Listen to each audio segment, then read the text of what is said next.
bienvenidos a este nuevo episodio de Founders Night, el podcast. Somos la plataforma de eventos y contenido en fomento al emprendimiento en República Dominicana. Estamos en la cabina estudio y hoy estoy con dos grandes profesionales que se han encargado de fomentar el emprendimiento en República Dominicana. En primer lugar, presentar formalmente a mi colega Ruby Bretón, quien es co-host oficial de Founders Night, el podcast. Y me preguntarán, pero bueno acá, ¿y qué hace Ruby en este podcast? Y básicamente, Ruby tiene una experiencia de más de 8 años aplicando su conocimiento en el fomento, pero también en el diseño de políticas públicas e implementación en fomento del emprendimiento en República Dominicana desde el Estado. Y también funge como director del Centro de Emprendimiento UNFU. Bienvenido, Ruby, ¿cómo te sientes? Un honor, de verdad que me siento muy privilegiado por el espacio. Esta plataforma es muy distinguida, de mucho prestigio dentro del ecosistema emprendedor, y que me tenga como co-host es realmente un honor. Claro, claro que sí. Estoy seguro que tu insight va a ser muy interesante para seguir nutriendo estas conversaciones sobre emprendimiento. Y también tengo una persona que estimo muchísimo y también soy testigo del valor que ha aportado al ecosistema emprendedor dominicano desde la siguiente perspectiva. Todos saben que el ecosistema emprendedor como tal busca de una forma u otra conectar los diferentes actores que permiten que florezca el emprendimiento en República Dominicana. Y entre estos actores está digamos que el actor desde la perspectiva financiera. Y dentro de esa perspectiva financiera tenemos un ecosistema también de inversión. Entonces tenemos hoy a Pablo García, director ejecutivo de Enlaces, que también es un profesional que ha puesto su granito de arena para que la narrativa sobre inversión en República Dominicana cambie y se desarrolle. Bienvenido, Pablo. ¿Cómo te sientes? Muy bien, César. Muchas gracias por esta oportunidad. Realmente muy contento de poder compartir con ustedes la experiencia, el conocimiento que hemos desarrollado en los últimos años en los temas de inversión para emprendimientos. Sí. Buenísimo. Realmente tener a Pablo aquí es un lujo. Claro, no solamente como director de Enlaces, sino sus conocimientos sobre el tema de inversión en emprendimiento es impresionante. Así que gracias, Pablo. No, a ustedes. Y aprovechando ese conocimiento, vamos a empezar directo al grano. Pablo, hay un dilema, y yo como soy parte del ecosistema o de lo que se ha venido trabajando como ecosistema, igual que Ruby, estamos de lado y lado de los emprendedores y también de las instituciones que fomentan. Y hay un gran dilema entre, una parte dice, en República Dominicana no hay talento que pueda aplicar para realmente recibir inversión, y del lado de los emprendedores dicen, es que no hay financiamiento. Entonces, hay un cruce de información que no está llegando. ¿Qué es lo que está pasando ahí? ¿Cómo tú sientes esta conversación? ¿Cómo podemos darle forma a esa parte? La pregunta es muy interesante porque ese dilema se plantea siempre, uno lo escucha en todos los ecosistemas, Sí, no solamente aquí. Y uno escucha todas las mismas respuestas en todos los ecosistemas. Y la respuesta depende de a quién le preguntes. Si le preguntas al emprendedor, dice que no hay inversión. Si le preguntas al inversionista, dice que no hay suficiente flujo de proyectos. Okay. Así es. Yo creo que ambas respuestas son erradas. Yo creo que todo ecosistema evoluciona en el tiempo. Definitivamente hay talento. Quizá no hay todavía los casos de éxito y la experiencia que generan un fenómeno catalizador y un círculo virtuoso que Endeavor ha estudiado por mucho tiempo, que es que los casos de emprendedores exitosos, y cuando hablamos de emprendedores me estoy enfocando específicamente en emprendedores de startups, que luego profundizaremos, pero una startup es un concepto bastante diferente a cualquier otra empresa tradicional. Pero esos emprendedores de startups muy exitosos retroalimentan mucho el ecosistema, porque luego con su experiencia, su capital, inspiran, mentorean e invierten en otros emprendedores. Y se ve cómo se genera un efecto multiplicador. Y cuando uno observa cualquier ecosistema en el mundo, los más desarrollados es porque ya este fenómeno lo vienen llevando adelante de hace décadas. Okay. En República Dominicana está en una etapa incipiente. No podemos decir que no hay talento para nada. Yo creo que en ningún lugar uno pudiera decir que no hay talento. Y por otro lado, ya tampoco se puede decir que no hay inversión, porque de hecho ya hay varios emprendimientos que han recibido inversión en el país. Sí. Lo que pasa es que hay que evolucionar como ecosistema para que tanto el talento que se dedique a startups como el capital que se dedique a invertir en startups siga creciendo. Bueno, en mi caso, yo he visto muchos emprendedores dominicanos con talento buscando inversión, y también conozco a muchos inversionistas. O sea que hay de ambas cosas. Yo creo que con esto lo que falta es la conexión, que creo que es lo que la Red Nacional de Emprendimiento podría hacer. Y quisiéramos, Pablo, que tú nos dijeras un poquito cómo un emprendedor puede conocer a un inversionista? ¿Dónde está ese puente que ese emprendedor debe cruzar? Emprendedores hay, pero muchos me dicen, no encuentro la inversionista. Y yo no sé cómo decirle, oye, ve donde Pablo, ve donde fulano. ¿Cómo se hace ese cruce entre inversionista y emprendedor? Sí, algo muy importante. Antes de hablar del cruce entre inversionista y emprendedor, hay que hacer una distinción entre los diferentes tipos de emprendimiento. Claro. Y para nosotros eso es fundamental. Y para eso hay que dar un poco de contexto.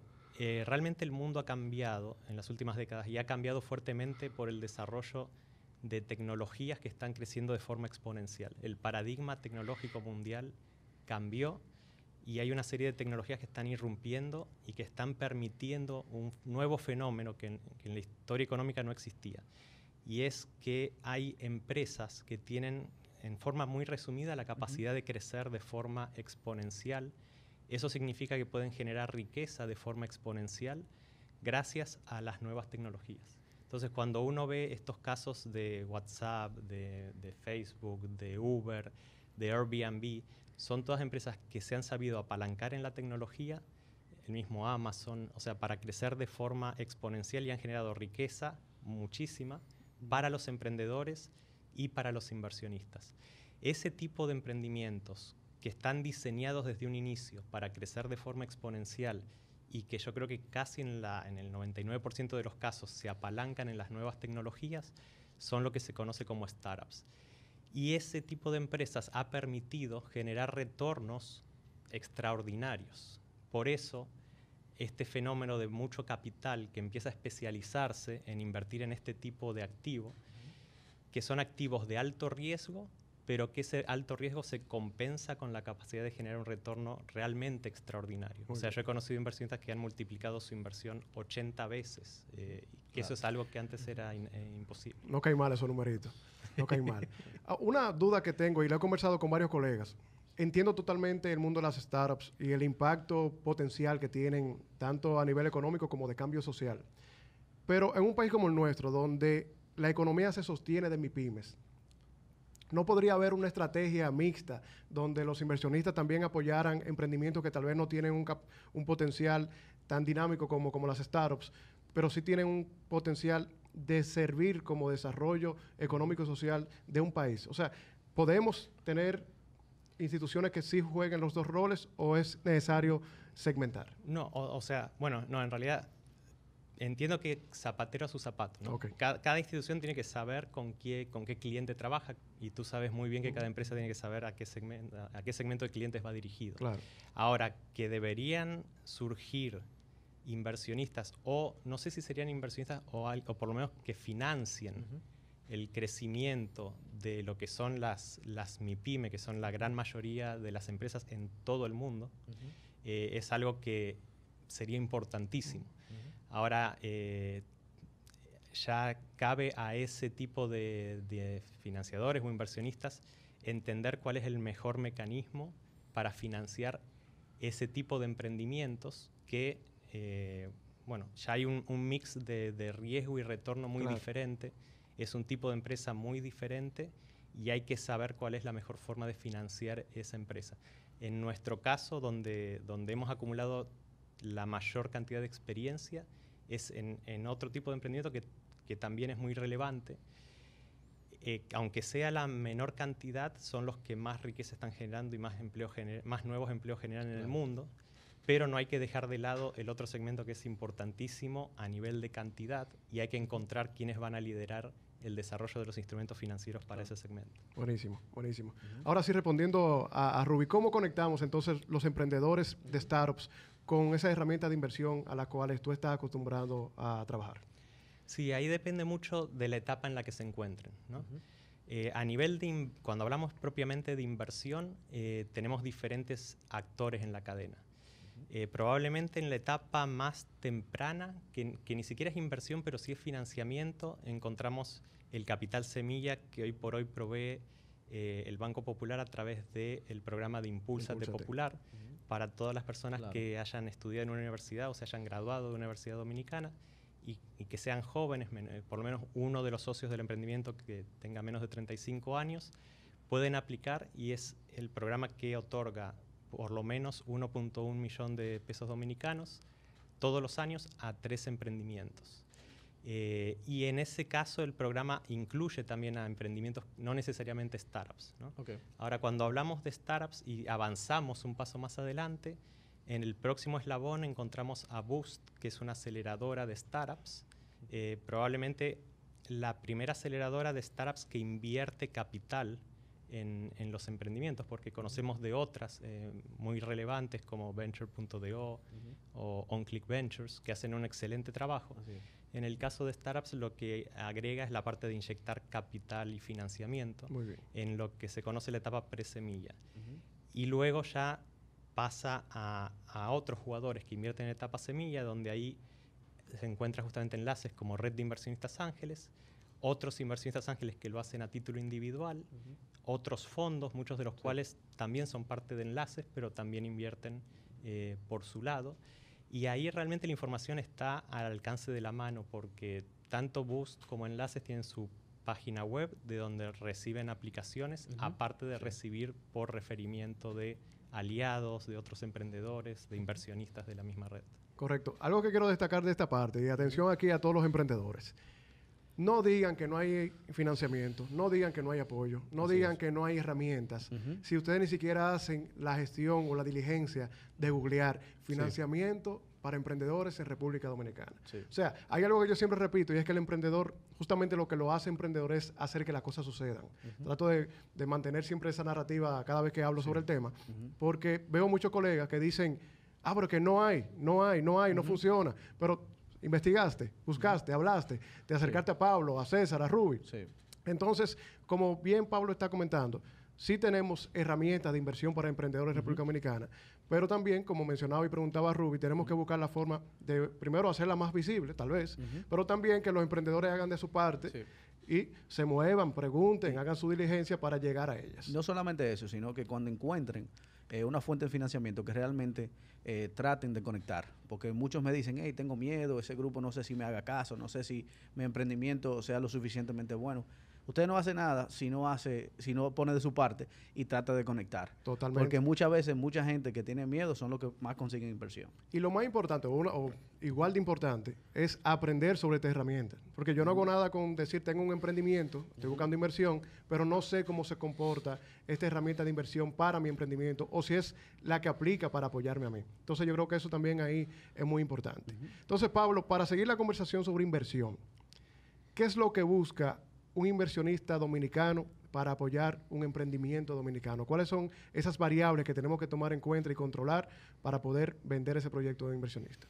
Sí, hay varios elementos. Uno, no puedo hablar por todos los inversionistas, sí puedo hablar al menos por lo que buscamos en enlaces y lo que entiendo que se busca en Boost también.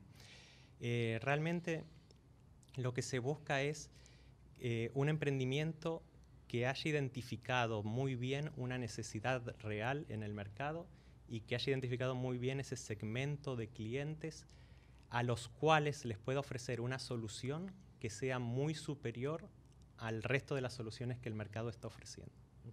Eso es el primer componente. El segundo componente es que para que esa solución sea realmente mucho mejor que las demás soluciones que ofrece el mercado, obviamente hay un componente de innovación, ¿no? Y luego que esa solución sea capaz de escalar. Y cuando hablamos de escalar es que pueda crecer de forma exponencial. Y para que pueda crecer de forma exponencial muchas veces tiene que haber un componente de tecnología. No necesariamente la tecnología tiene que estar desde el inicio. Muchas veces para validar uno puede hacerlo sin tecnología. Pero luego el equipo tiene que tener la capacidad de desarrollar la tecnología o de implementar la tecnología para que luego esa solución escale y pueda crecer realmente de forma exponencial.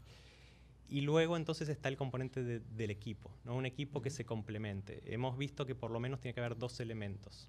El elemento de la persona de desarrollo de producto y de tecnología y el elemento de la persona de negocios y comercial. Hemos visto o hemos incluso invertido en emprendimientos que tienen un fuerte componente de tecnología, pero sin el componente de la parte comercial no crecen. Correcto. Y personas quizá muy buenas en desarrollo de negocios y en la parte comercial, pero sin un buen socio en el área tecnológica, tampoco tienen forma de crecer. Claro. Porque pensemos, o sea, que primero hay una brecha cada vez más grande y es cada vez más difícil conseguir a las personas con las competencias tecnológicas. Okay. Y si no las tienes en el equipo te va a costar muy caro. Y hay a veces un error de que se piensa de que es solamente desarrollar una app y demás, y con eso yo puedo desarrollar mi emprendimiento. Y la realidad es que cualquier emprendimiento de tecnología tiene que estar permanentemente mejorando su producto. Por lo tanto, el componente de tecnología tiene que estar dentro del emprendimiento. Totalmente. ¿Sabes que me recuerdas a un capítulo de Shark Tank donde Mark Cuban, o uno de ellos, creo que fue Mark, que le preguntó a un emprendedor, dentro de tu negocio, dentro de tu emprendimiento, ¿quién trabaja el componente tecnológico? Y él dice, no, es subcontratado. Y él hace la pregunta, ¿cuál es la constante? ¿Cuál es la mayor constante dentro de un negocio tecnológico o un emprendimiento tecnológico? Y él le dice, el cambio.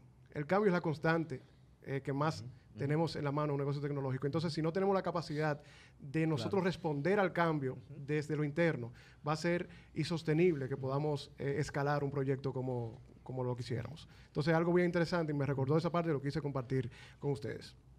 Algo antes de cambiar el tema. Hay algo que lo he visto varias veces, no sé si es normal dentro del mundo de la inversión, pero sí he visto que hay inversionistas que dicen, mira, me encanta tu proyecto, me encanta lo que estás ofreciendo, pero no contigo a la cabeza. Sí. Se ha dado ese caso, se da... A eso iba, sí. ¿Qué tú crees sobre esta parte?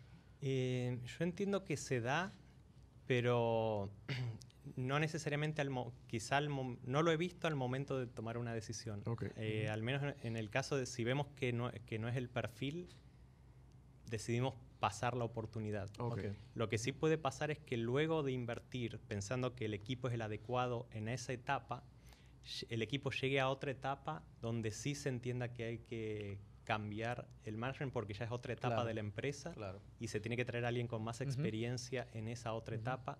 Y ahí sí he visto, no tanto inversionistas ángeles, pero fondos de inversión de capital que ya invierten montos mayores y toman mayor participación, que sí recomienden entonces un cambio en quienes operan, ¿no? el emprendimiento. Buenísimo. Bueno, yo he visto el caso al revés. Por ejemplo, leyendo el libro Angel Investing de David Rose, que estoy seguro que lo has leído, él cuenta cómo muchos inversionistas en Silicon Valley se fijan primero en el emprendedor y su equipo. Porque cualquiera puede pichar un negocio que va a escalar 10x, 20x, pero ellos se concentran en el emprendedor y el equipo, porque muchas veces, si el equipo es suficientemente bueno, invierten en el equipo y luego van mejorando el negocio. ¿Se ha dado eso en un caso de ustedes, que ustedes ven un equipo sumamente preparado, que aunque la idea de negocio o el proyecto no sea tan bueno, pero el equipo sí vale la pena invertirle? Mira, es un buen punto. Todavía no he visto ese caso, pero sí coincido en que el equipo es lo fundamental, ¿no? Y sí hemos visto ideas en las que apostamos que después por circunstancias tuvieron que cambiar, y ahí es donde vimos la capacidad del equipo de poder pivotear y que dijimos, bueno, realmente apostamos al equipo correcto. Claro. Conectando un poquito, pero siguiendo el tema de inversión y demás. Escuché una frase hace un tiempo que decía, y escúchame que no tengo el autor ahora a mano fresco, pero la frase decía, el inversionista está buscando un emprendimiento que necesite dinero para crecer, no para existir. Entonces, también es una realidad en nuestro mercado. Necesitamos que los emprendedores primero empiecen como puedan, comiencen a construir como puedan y luego busquen inversionistas, o desde que tengan la idea ya pueden comenzar a tocar puertas. ¿Qué tú crees de esta parte? Ahí depende mucho la industria, ¿no? Okay. En el caso de vuelta de tanto de Enlaces como de Boost, invierten en emprendimientos que ya estén operando y que ya tengan ventas, porque nos interesa ver mucho esa validación de mercado y el encaje producto-mercado y cosas que solamente se pueden ver en acción. Pero existen, probablemente más usual en otros mercados y también en otras industrias, como la de biotecnología, proyectos que obviamente requieren mucha inversión antes de salir al mercado. Por lo tanto, necesariamente tienen que salir a buscar esa inversión previa a salir al mercado. Pero localmente, la realidad de nuestro mercado y hasta el momento tu experiencia es que el emprendedor tiene que romper brazos antes de empezar. Sí, y de vuelta lo pueden hacer, aunque lo hagan de una forma no escalable, como dice Y Combinator. O sea, sin necesariamente tener el producto tecnológico desarrollado. Muy bien. Lo importante es que validen el mercado, que validen que hay una necesidad y que validen que hay una solución que es muy superior a lo que actualmente el mercado les está ofreciendo. Correcto. Bueno, ahí entra el tema del MVP, que es el producto mínimo viable. Básicamente es la versión más simple de tu producto que te permite aplicar para comenzar a aprender y cambiar y pivotear. Sí. Entonces, tal vez un mensaje que tenemos que hacerle aquí a nuestros amigos emprendedores, founders sobre todo, es que empiecen su proyecto con la herramienta que tienen a la mano. Si es una plataforma digital que quiere empezar, oye, empieza con una página Wix. Claro. O empieza con un Excel, con lo que tú quieras. Sí. Y empieza a probar si de verdad el perfil de consumidor que tú estás buscando necesita la solución que tú tienes. Comienza a aprender y ajustar. Entonces, mucho esperamos. Incluso me incluyo en aquellos tiempos cuando yo soñaba con emprender en el mundo tecnológico, que ya no lo sueño tanto, pero antes sí. En aquella época, 2012, por ahí, no, que quiero empezar una página web, y queríamos buscar $50,000 sin tenerlo. O queríamos hacer la super plataforma sin tener los recursos. Pero, concha, le empieza un blog, empieza una cuenta en Twitter, empieza... Con lo que tú tengas. Con lo que tú tengas. Entonces, la invitación aquí es, o el aprendizaje y la moraleja, es empecemos con los recursos que tengamos en las manos y empecemos a agregar valor poco a poco y a cambiar y aprender. Porque sin eso, nunca tendremos en las manos algo totalmente interesante para que un inversionista realmente nos escuche. Y algo a agregar a eso es que no tengan miedo a fallar, porque si fallan, por lo menos aprendieron del negocio, aprendieron del mercado y aprendieron a cómo tal vez no ejecutar un emprendimiento. Yo estaba viendo en el fin de semana una serie que se llama Super Pumped, que es la que cuenta la historia de Uber. Okay. Y es sumamente interesante y pasó en vida real que cuando Benchmark le fue a invertir a Uber, le preguntaron a los emprendedores si antes habían emprendido y ellos dijeron que sí. Y eso hizo que fuera más fácil la inversión, porque Benchmark dice, ok, estos son emprendedores que ya han pasado, han fracasado y han aprendido. Entonces, es muy importante tener en cuenta que no importa si falles, porque eso es incluso lo puedes agregar a tu CV emprendedor. Claro. Te agrega punto. Totalmente. Es que la experiencia no se improvisa. Pasando a otro tema. Tengo mi idea. Ya la estructuré, ya tengo cierta atracción, tengo cierta experiencia. ¿Cómo la vendo?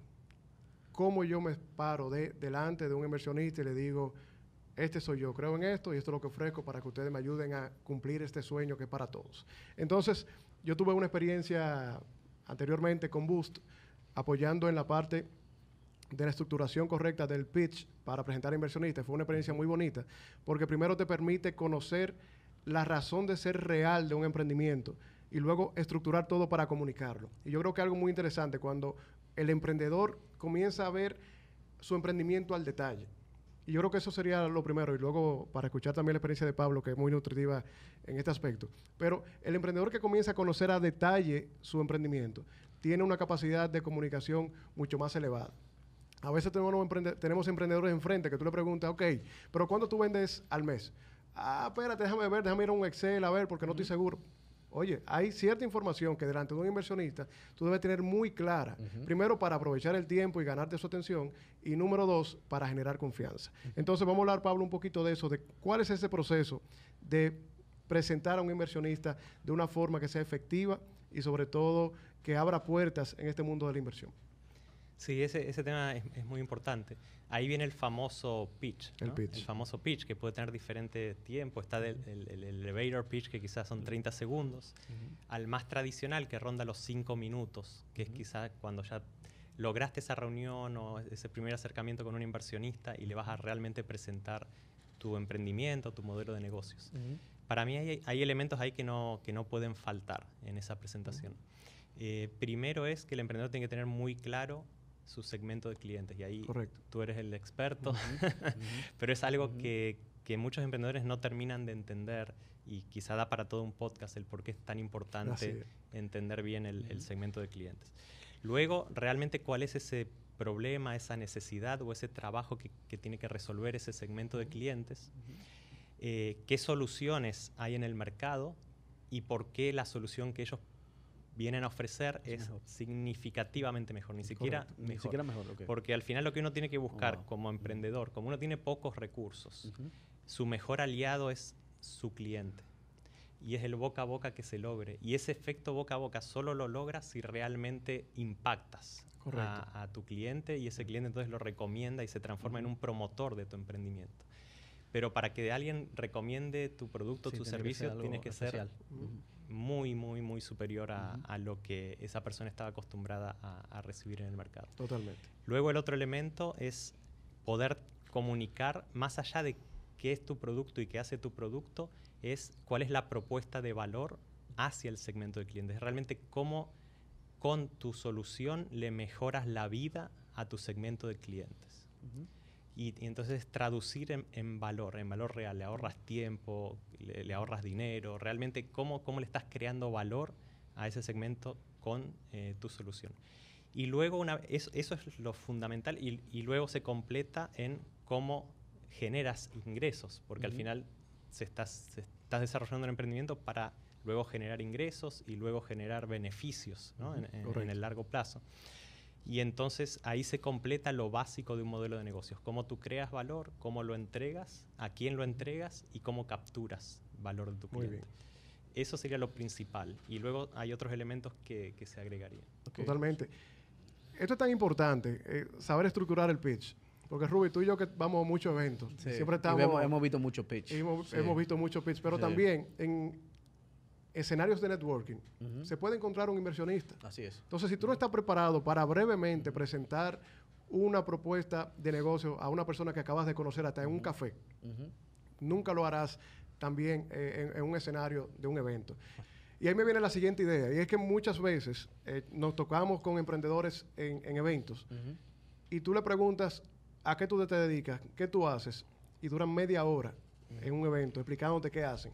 Y eso no es efectivo. Claro. Porque justamente en un evento de networking, ¿qué es lo que tú buscas? Conocer la mayor cantidad de personas posible para ampliar y de calidad sobre todo, para ampliar tu cartera de contacto. Pero si una sola persona que no sabe explicar lo que está haciendo te roba todo el tiempo, primero te llevas una mala experiencia y segundo te olvidas de lo que esa persona trató de comunicarte en ese momento. Entonces, emprendedores tienen que comenzar a estudiar comunicación efectiva, para que su propuesta de valor, no importa el escenario donde le estén presentando, pueda conectar efectivamente con o un inversionista o un colega o un potencial socio, porque el pitching no es solamente para inversionistas. Así es. Obviamente, sí, en estos procesos lo estructuramos para inversionistas, pero hasta para ganarte un empleado tienes que pitchar bien. Yo en la serie de We Crashed.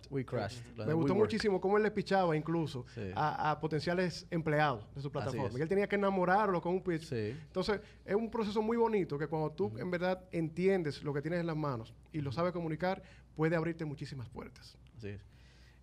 Quiero hablar un poquito de métricas, porque ya sabemos algunos elementos que tú hablaste del pitch. Tiene que tener su problema bien claro, el jobs to be done.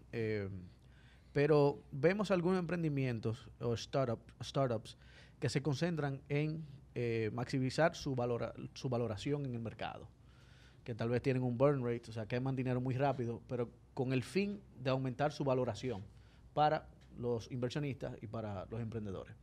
Pero vemos unos que se concentran en generar beneficios que sean rentables inmediatamente. ¿Qué prefieren ustedes en enlaces para invertirle? ¿Valoración o beneficios? Bueno, esa es otra pregunta que da para otro podcast. Porque la realidad es que no hay una respuesta. Realmente depende mucho del modelo de negocios de cada startup. Quizá el libro paradigmático sobre el tema de por qué hay veces que es mejor quemar mucho dinero aunque sea de forma ineficiente con tal de crecer rápidamente es el libro de Blitzscaling, ¿no? De uno de los co-founders de LinkedIn. Pero cuando uno profundiza en el libro, uno entiende que no es para todos los casos que esa receta funciona. Esa receta funciona para algunos modelos de negocios que generan lo que se conoce como efecto red. Y el efecto red lo que hace es que a medida que tú creces, generas más valor para todos tus clientes. Entonces, en esos casos hay algo que se conoce como la ventaja del que primero escala. Y entonces el que primero escala genera la red más grande y genera mucho valor, no porque su aplicación sea la mejor, sino porque creó una red que hace que se cree tanto valor a todos los miembros de la red que es imposible que lo desplace un competidor. Buenísimo. Entonces, por ejemplo, el caso de WhatsApp, ¿no? Sí. WhatsApp tiene valor no porque sea la mejor aplicación, no porque guarde tu información más confidencialmente que otras, sino porque está todo el mundo en la red. Si tú te quieres conectar con cualquier persona, tú sabes que por WhatsApp la consigues. Claro, sí. Y eso no pasa con ninguna otra plataforma, entonces es muy difícil que cualquier otro lo desplace. En el libro aparece el caso de Airbnb. Airbnb en un momento estaba surgiendo justamente un competidor en Europa y ellos justamente muy agresivamente invirtieron para expandirse a nivel global. Y también es una plataforma, cuando uno piensa que quiero rentar un apartamento en cualquier parte del mundo, yo voy a entrar a Airbnb y yo sé que ahí lo voy a conseguir. Y entonces ambas partes del marketplace crean mucho más valor porque la plataforma está en todas partes. Correcto. Y en esos casos particulares hay que escalar rápido y por eso se necesita mucho capital y por eso ahí está el riesgo que si alguien escala más rápido que el otro, puedes quedarte afuera porque el winner take all, o sea, el ganador en esos modelos se lleva todos los premios. Pero no pasa en todos los emprendimientos. Hay que entender muy bien el modelo de negocios para saber cuál es la estrategia que conviene. Buenísimo. Pablo, ¿y es cierto que este país es muy pequeño a nivel de mercado para soportar que una startup simplemente tenga la visión de crecer dentro de nuestro país? ¿Ustedes buscan emprendimientos que tengan que salir del país? ¿Cómo piensa el inversionista local al respecto? Sí, y ahí te daría una respuesta. Ni siquiera te hablaría del inversionista local. Te estoy hablando del inversionista internacional. El mismo inversionista internacional, creo que ya hay un consenso, o la gran mayoría tiene claro, que en América Latina, ni siquiera solo en República Dominicana, en América Latina, si un emprendimiento quiere llegar a ser un unicornio, o sea, quiere crecer de forma de lograr una valoración de $1.000 millones, necesariamente tiene que tener o haber crecido en el mercado de México o en el mercado de Brasil. No hay ningún otro país en toda América Latina que te pueda dar el volumen de mercado suficiente para llegar a ese nivel de valoración. Pudiera haber startups que logren entrar al mercado de Estados Unidos o al mercado de Asia, que también son mercados gigantes, pero si nos enfocamos en el mercado de América Latina, necesariamente tú tienes que entrar. Y hace poco a un emprendedor dominicano que fue aceptado en Y Combinator, la misma gente de Y Combinator le dijo, bueno, perfecto, Dominicana funciona, excelente, pero si tú no entras al mercado de México, olvídate de que vayas a poder conseguir inversión. Claro, buenísimo. Claro. Excelente, Pablo. Y justamente quiero retomar otro punto que tocamos anteriormente, pero quiero profundizar un poquito más ahí. Y es sobre ventaja competitiva. Digamos que ventaja competitiva, como lo vemos y como lo podemos definir, es, digamos que ese elemento diferenciador dentro de tu estructura de negocio que es muy difícilmente replicable o copiado por la competencia a un corto plazo. Entonces, ¿estamos de acuerdo con la definición? ¿O qué agregarías? Yo diría que en un mediano plazo. Mediano plazo. Perdón, por mediano lo menos plazo. en un mediano plazo. Entonces, mi pregunta aquí va. ¿Cómo los emprendedores locales pueden comenzar a pensar de la perspectiva de ventaja competitiva y no simplemente diferenciación superficial? Porque mira dónde vamos. Vemos emprendedores que buscan inversión localmente o que dicen que son súper creativos, que son innovadores, pero cuando tú ves el modelo de negocio, simplemente su diferenciación es un aspecto hasta de marketing. Entonces, de esa perspectiva, ¿cómo tú ves el ecosistema local dominicano? ¿Hay realmente sustancia en la ventaja competitiva de los emprendimientos que llegan o simplemente es algo mediático y branding? Bueno, al menos en nuestro caso, en varios de los emprendimientos que hemos invertido desde Enlaces es porque hemos identificado que tienen esa ventaja competitiva. Ahora, no es fácil, de hecho es muy difícil conseguir una ventaja competitiva clara y perdurable en el tiempo, ¿no? Y de hecho hasta ahí, nuevamente, podemos llegar hasta discutir qué elementos pueden entrar o no en una ventaja competitiva real. A veces la ventaja competitiva justamente viene por el primero que escala cuando hay un efecto red, y eso te puede dar una ventaja competitiva. Pero luego hay otros elementos que pueden tener que ver con la tecnología, digamos, que realmente han desarrollado una tecnología que sea muy difícil y que otros hayan intentado replicarla y que no la hayan podido replicar. No es fácil encontrar esos elementos de ventaja competitiva que realmente sean fuertes, sólidos, pero los hay. Y justamente esos son los emprendimientos que tienen más probabilidades de conseguir inversión. Esa pregunta yo se la hice justamente por la dificultad que resulta de tratar de encontrar emprendimientos con ventaja competitiva. Se la hice a un inversionista ángel muy reconocido a nivel mundial, que se llama Nelson Gray. Sí, claro. Y él me hacía el ejemplo, mira, Sí, me decía, me reconfirmó que sí era muy importante a la hora de decidir una inversión en una startup. Y él me decía, mira, yo en no sé qué país, en tal ruta, en un momento vi un puestito que vendían un producto y genial, y todo el mundo le compraba a ese puestito que vendía ese producto. Yo volví a los 5 años a ese mismo país, a esa misma ruta, y estaba lleno de puestitos vendiendo el mismo producto. Sí. Entonces, obviamente ahí entra una competencia de precio, donde se canibaliza, y entonces se pierde ese diferencial que te permite un retorno más alto. Totalmente. ¿Cuál es el sector favorito del inversionista local? Y me enfoco en local porque estamos enfocándonos primero en las herramientas locales de inversión que tenemos en República Dominicana. Pero el inversionista local tiene un sector específico donde está poniendo su dinero, ya sea salud, construcción, gastronómico. ¿Dónde siente que está la mayor atención de los inversionistas en este momento? Si hablamos de vertical, probablemente esté en el sector financiero, con las fintech. Las fintechs, ¿no? ok. Las fintechs, porque el resto son inversiones que no tienen tanto que ver. Hemos visto inversión en PropTech también, recientemente, a nivel de verticales. Lo otro que estamos viendo son ya tecnologías o modelos de negocio transversales. ¿Esto qué quiere decir? Inteligencia artificial, soluciones de software as a service y soluciones de marketplace. Pero eso ya es transversal. A nivel de vertical, yo diría que fintech y PropTech. Y fintech tal vez por el volumen transaccional que puede generarse a través de estos negocios, tanto en el interno de nuestro país como el exterior, o por alguna particularidad específica. Ahí no tendría la respuesta realmente, pero sí es un mercado muy grande y es un mercado donde se puede crear mucho valor respecto de las soluciones más tradicionales. Buenísimo, muy bien.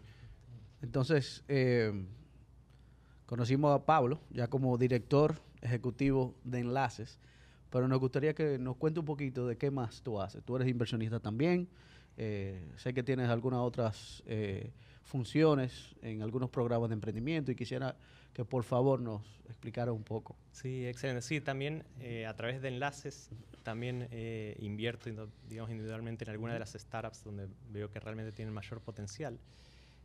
Adicionalmente, Enlaces también, personalmente, también doy clases vinculadas a temas de emprendimiento en Barna Management School. Buenísimo. Y luego, desde Enlaces, sí trabajamos de la mano de, justamente, del programa de Impúlsate Popular, del Banco Popular Dominicano, que realmente es una gran apuesta por el emprendimiento joven y el emprendimiento universitario. Y luego también apoyamos a Boost como aceleradora de startups, porque tanto del programa de Impúlsate Popular como de Boost entendemos que pueden salir luego las oportunidades para que Enlaces como Inversionistas Ángeles y el resto de los inversionistas de capital emprendedor de República Dominicana puedan invertir. Y ahora, aprovechando que tú estás aquí, ¿en cuál etapa de emprendimiento nuestros founders deberían acercarse a cada una de las instituciones en las que tú colaboras? Si quiero ir a Enlaces, a Boost o a Impúlsate Popular, ¿en qué etapa yo me debería acercar a una de las tres? La Impúlsate Popular es la plataforma más amplia, ¿no? Tanto porque invierte no solo en startups, sino en emprendimientos, y tanto porque también ha invertido ese capital semilla, que de vuelta, al final, ni es préstamo ni es inversión, porque es un capital que le regalan y le donan. O sea, es no reembolsable. Es no reembolsable. Lo que se buscan ahí son historias de éxito, ¿no? Lo que busca el banco que se devuelvan son historias de éxito que inspiren a otros emprendedores. Muy bien.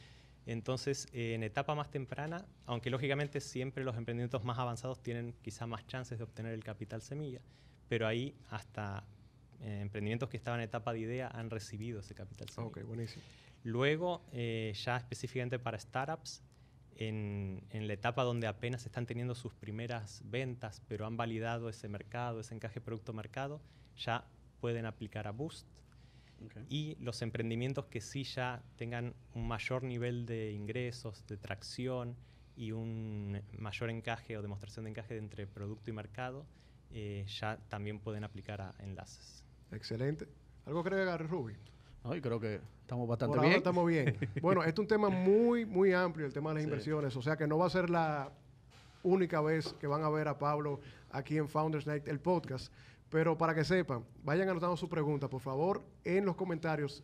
Todas las dudas que tengan sobre inversión, vayan haciéndola porque vamos a repetir esta visita a esta plataforma. Entonces, Founders, por favor, todos los que quieran inversión. Ya no digan, no, es que República Dominicana no tenemos herramientas, no, que no tenemos forma de acceder a capital. Simplemente escríbanos a Founders Night. Está Ruby Bretón, César Pichardo, Pablo García, está Enlaces, está Boost y está Impúlsate Popular. Simplemente un mensajito, un ayúdame, un conéctame, es suficiente para cambiar el rumbo de tu emprendimiento. Así que dejen sus comentarios, denle like a nuestra página, a nuestro canal de YouTube, pero también compartan esto con los emprendedores que necesitan conocer más sobre esta herramienta. Será hasta otro episodio de Founders Night, el podcast. Gracias, Pablo. Gracias, Ruby. Nos vemos pronto y a seguir emprendiendo y metiendo mano porque RD necesita que más emprendedores tengan éxito para cambiar el rumbo económico y social de nuestro país. Nos vemos.